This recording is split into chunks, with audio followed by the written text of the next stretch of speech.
Raj interviewing Marius Craven, star of Brandon Randall's Psyched.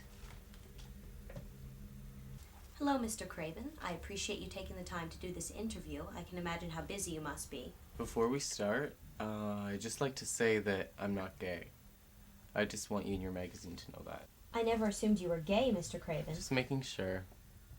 And please, call me Marius. Okay, Marius. See, I was under the impression that this was your first film. But those look like stills from other movies. Many other movies, in fact. Yes, they are. I've been making movies for 5 years straight. No, straight.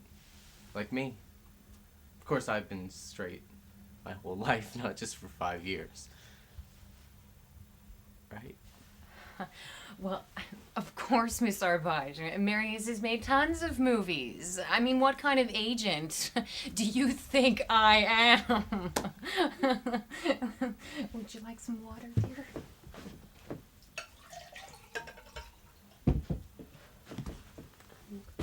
Marius, are all those photos of you as a corpse? Yes, they are.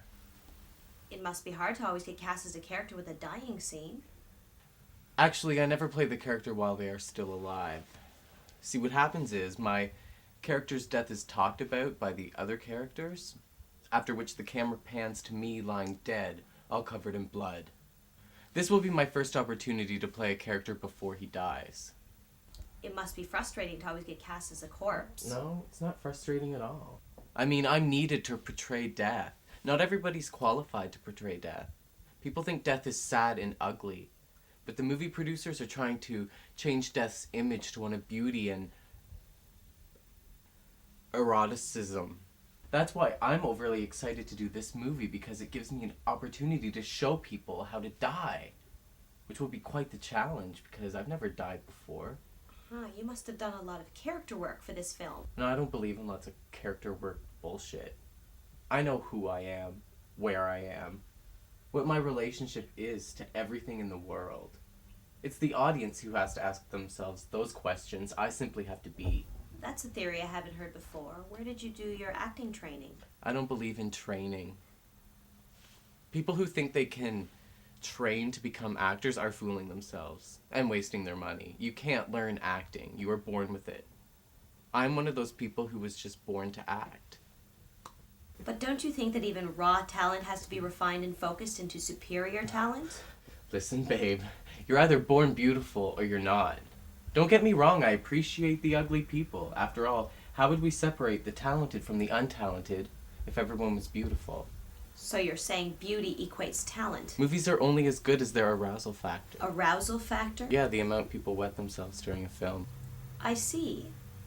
Speaking of arousal factors, how do you feel about being an arousal factor in a homoerotic film? I don't mind it. I mean, as I said, I'm not a fag, but hey, even fags deserve to be aroused.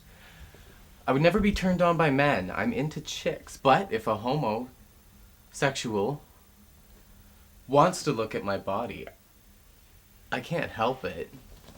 Just as long as they don't touch, because I'm not a homo. And I know they want my body. Every time I walk into a gay bar, I lose track of the number of times I get Do you often hang out in gay bars? Well, Miss Arbage, gay bars aren't just I don't for gays often hang anymore. out in gay bars. Just whenever I forget how good looking I am. Why wouldn't you just go to a bar where you can hit on women? Because as you say, you are heterosexual. But not overtly. No, the problem with women is that for every compliment they give you, they want one back. See, I go into a gay bar, and the men flock to me because they want to fuck me. And it's a good feeling, but I never let them fuck me because I'm not a homo. Yes, you've said that a number of times now. Anyway, I'm really curious as how you came to work with Mr. Randall. He is a fairly obscure director with a predominantly homosexual following.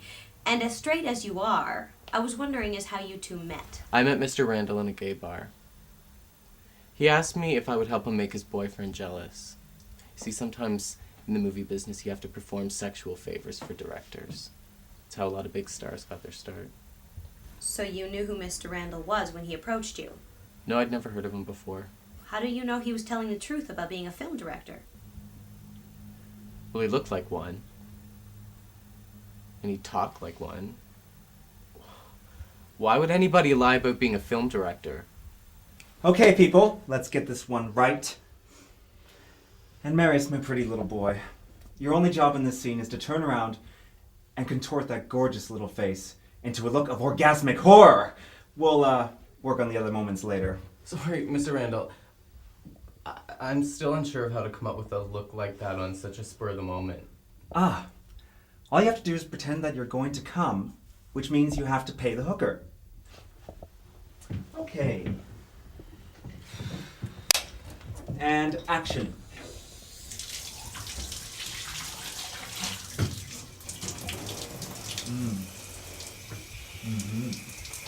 That's good. Very good.